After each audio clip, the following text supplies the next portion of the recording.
Bedside. I'd like to take the opportunity to thank Fiona Campbell for organizing this session. She is from the European Science Foundation and has really got a new view on this topic. So the first speaker is Professor Keith Campbell. He's Professor of Animal Development, School of Bioscience at the University of Nottingham.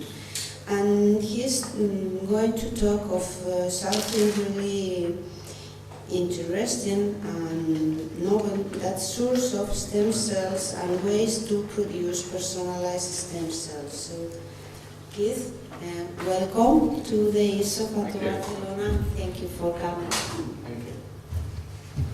Excuse me, I just have to get this running.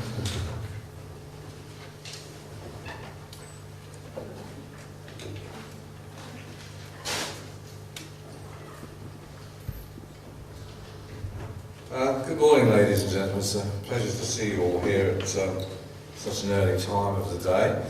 What I want to try and tell you a little bit about is some of the research that's gone on over the last few years and the ways, what stem cells are, how we can get them, where we can get them from, and what we're trying to do with them. And then obviously this raises a lot of moral and ethical issues which we'll discuss by the next two speakers. So just, this is a very simplified guide to stem cells. The human body is composed of billions and billions of individual cells.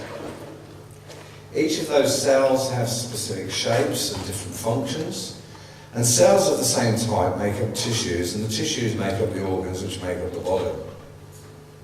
So the cell is the basic unit of all living organisms.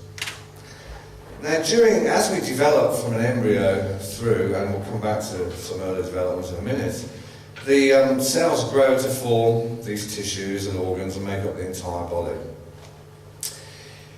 By the time we get to be an adult, only some of the cells in our body have the ability to divide. A lot of them are no longer divided.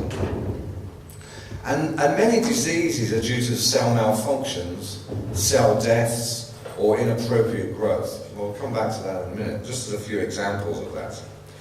So, we have neurons, pancreatic islet cells, heart muscle cells, liver cells. And some of these, are involved, if neurons can go wrong, they're involved in some of these diseases which are associated with the aging process, such as Parkinson's disease, diabetes, heart failure, liver disease. And those are when cells lose their function or they die. There are various reasons in Parkinson's, neurons generally die. Much of diabetes, there are several types of diabetes. One is where it's an immunological disease and the cells are actually killed by yourself. Heart muscle cells, if we have heart infarctions. And liver cells, if we drink too much of the good red wine that's been given to us, then we can damage our liver. But the liver is actually regenerating. But cells can also grow too much, and this can cause cancer. So we can see that cells can either do what they're supposed to do, i.e. nothing, and just perform their function. They can die, in which case we can get diseases, or they can grow when they're not supposed to do and cause other diseases. So what is a stem cell? Well, a stem cell is a particular cell type, and they have two main characteristics. Firstly, they're unspecialized.